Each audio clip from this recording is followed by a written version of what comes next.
गांव के आखिरी कोने पर एक पुरानी हवेली थी जिसका दरवाजा पिछले 50 सालों से कभी नहीं खुला था।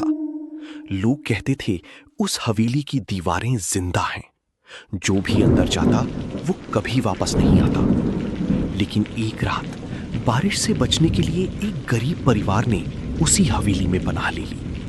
उन्हें क्या पता था कि उस हवेली की सबसे बड़ी दीवार पर उनकी मौत पहले से टंगी हुई थी।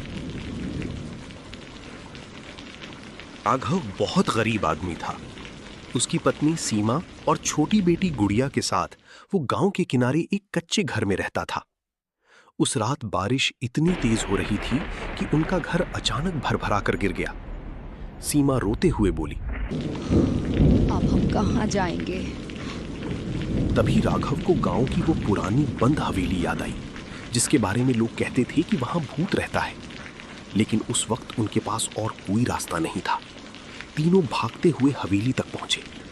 हवेली का बड़ा लकड़ी का दरवाजा खुद ब खुद झर्र की आवाज के साथ खुल गया।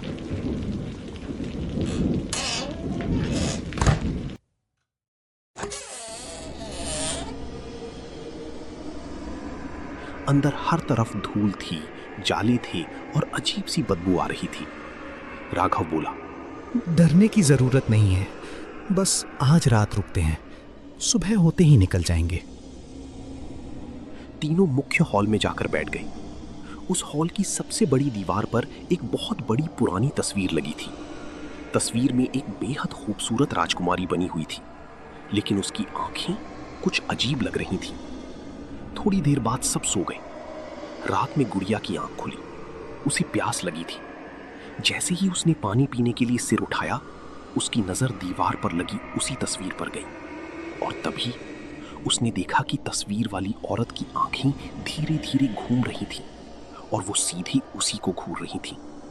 गुड़िया डर की मारी कांपने लगी। पापा, पापा उठो, वो आंटी मुझे देख रही हैं। राघव नींद से उठा और गुस्से में बोला, कुछ नहीं है वहां, सपना देखा होगा। वो तस्वीर के पास गया, लेकिन तस्वीर बिल्कुल सामान्य थी।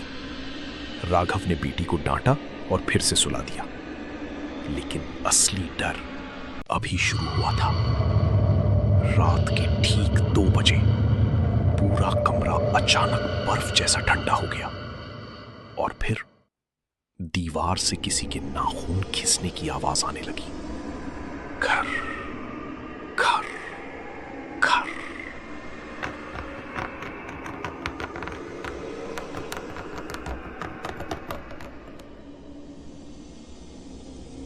राघव की अचानक आंख खुली। उसने देखा सीमा उसके पास नहीं थी। सीमा? वो घबरा कर उठ गया। उसने टॉर्च जलाई और पूरे कमरे में देखने लगा। तभी उसकी नजर दीवार पर लगी उसी तस्वीर पर पड़ी और इस बार तस्वीर बदल चुकी थी। उस खूबसूरत औरत का चेहरा अब एक डरावनी डायन में बदल गया था। उसकी आंखें पूरी काली थीं और मुंह से खून टपक रहा था। लेकिन सबसे डरावनी चीज अभी बाकी थी। तस्वीर के अंदर पीछे की तरफ सीमा खड़ी थी। वो शीशे पर हाथ मार रही थी, रो रही थी, मदद मांग रही थी, लेकिन उसकी आवाज बाहर नहीं आ रही थी। राघव डर के मारे चीख पड़ा, सीमा, सीमा! वो भागकर तस्वीर के पास गया और उसे दीवार से उतारने लगा। लेकिन जैसे ही उसने तस्वीर को छुआ, अचानक तस्वीर के अंदर से 2 लंबे काले हाथ बाहर निकले। उन्होंने राघव का गला पकड़ लिया। राघव जोर जोर से चिल्लाने लगा।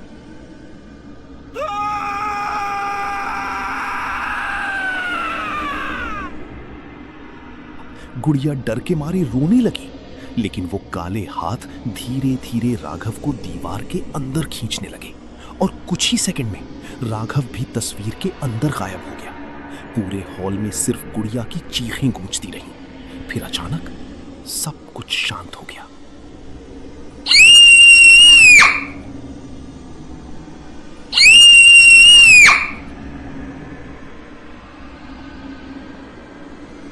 अगली सुबह गांव वाले हवेली के पास से गुजरे। उन्होंने देखा कि हवेली का दरवाजा खुला हुआ था। जब लोग अंदर गए तो वहां कोई नहीं था, लेकिन जैसे ही उनकी नजर उस दीवार पर गई, सबके होश उड़ गए। उस पुरानी तस्वीर में अब सिर्फ वो डायन नहीं थी, बल्कि उसके साथ 3 नए चेहरे भी कैद थे, राघव, सीमा और उनकी छोटी बेटी गुड़िया। और तस्वीर में खड़ी वो डायन धीरे धीरे मुस्कुरा रही थी। कहते हैं आज भी उस हवेली की दीवारों से रात के 2 बजे खर खर की आवाज आती है, और अगर कोई उस तस्वीर को ज्यादा देर तक देख ले तो तस्वीर में मौजूद लोग पलक झपकते ही बदल जाते हैं। अगर आपको ये कहानी डरावनी लगी हो तो वीडियो को लाइक और चैनल को सब्सक्राइब जरूर करना, और कमेंट में बताना क्या आप उस हवेली में एक रात बिताने की हिम्मत करते? एक रात हवेली में आओ।